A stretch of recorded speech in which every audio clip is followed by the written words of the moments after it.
Atong atak na alas 8:45 na sa mga detalye sa itong nagbagang balita sa alas 8.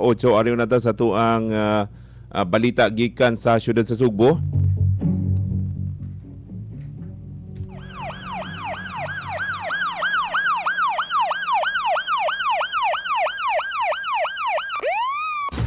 Sa tuang balita gikan sa syudad sa Sugbo, swerting naluwas gikan sa peligro ang 20 anyos nga tinunan sa kolehiyo human kini gituok og pagkahuman gidunggab sa usa ka security guard sulod sa diskuhan atol sa kapisahan sa barangay Pulang Bato, syudad sa Bugo.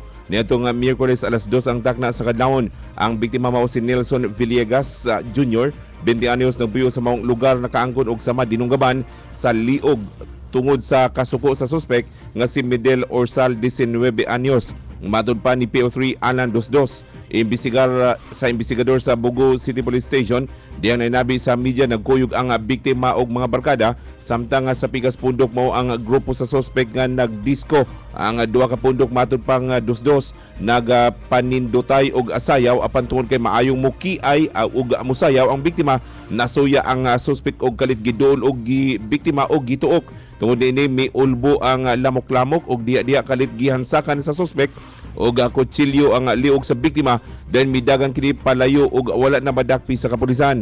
Ang biktima sa maron sa liog daling gihatod sa mga barkada og sa responding pulis sa Tambalanan og luwas na ang kahimtang niini.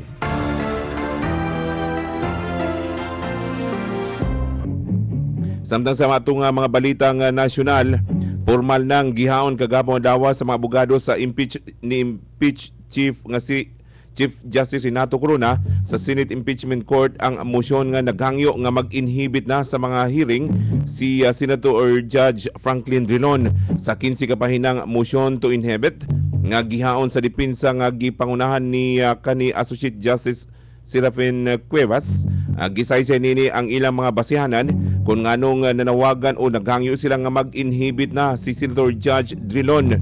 Samtang sabing ni Drilon, giisnab lamang niya ang maong panawagan sa depensa.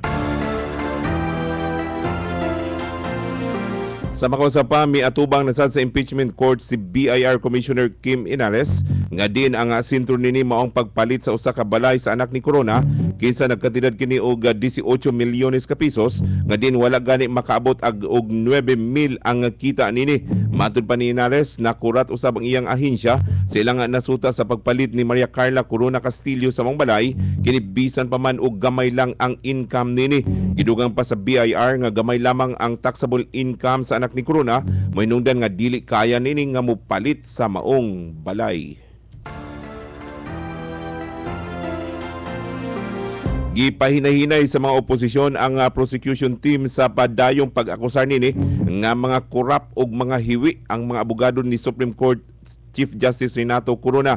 Matud pa ni Minority Leader Danilo Suarez, dili makiangayon ang House Prosecution Team sa pagbato nini o daotang mga pulong batok sa mga private lawyers ni Corona. Milayom si Suarez nga magtutok lamang ang prosekusyon sa mga isyu o dili kay mobato sa mga personal nga istorya ngadto sa ilang kaatbang.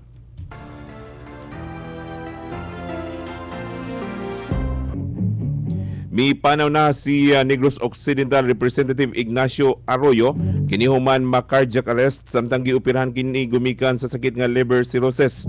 Kini gikumpirmar mismo sa igsoon ni kani unang Ginoo Mike Arroyo nga mipanaw na ang iyang igsoon sa London.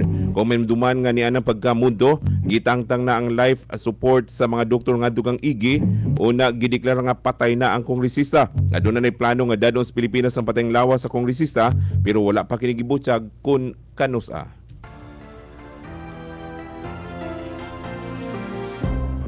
Dugang balita nga nasyonal, giklaro sa hipi sa Legal Division sa Optical Media Board nga mismo ang mga naghimo og nagbaligya og mga pirated copies sa video ug audio disc ang pwede nga silutan ubos sa anti-piracy law sa nasod.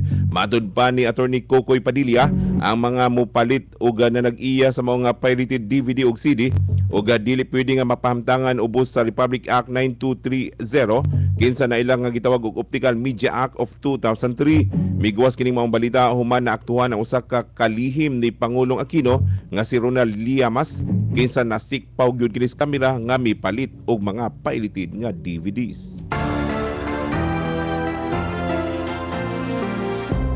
Katapusan bayan sa itong balita nga nasyonal, gikumpirmar kagahapon nga adlawas ni sa media ni Bataan Police Director Senior Superintendent Arnold Gonacao nga duwa ka bisis nga nagbalik-balik nga nagtago si retired Army General Jovito Palparan sulod sa peninsula sa lalawigan sa Bataan. Matod pa sa hipin yan ang nakalabay nga simana, nasigpatan sa usa ka report sa mga lugar nga may bisita si Palparan.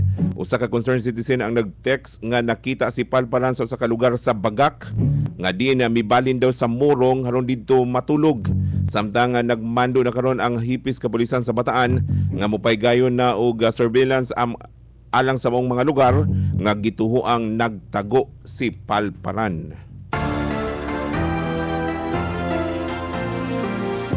Atong dakna alas 8:51. Showbiz Balita! Ubay-ubay karon ang mga pangutana ang miguwas nga kanus akha makuha ang uo ni Vilma Santos sa TV5 kay madud pa napakaswerte sa maong istasyon kung ugani makuha nila ang serbisyo sa gilang star of all season nga si Ate V. Kung may duman nga nana sa TV5 ang mga nag-una og sikat nga mga artista sa nasod nga mga babayi, sama nila Nora Honor, Sharon Cunita ug Lorna Tolentino. Samtang kung wala pa ni balhin o wala pa buhii sa TV5 si Susan Roses, posibleng ana pa kiniunta karon sa TV5. Samtang ana karon sa ABS-CBN si Roses. Sports Balita.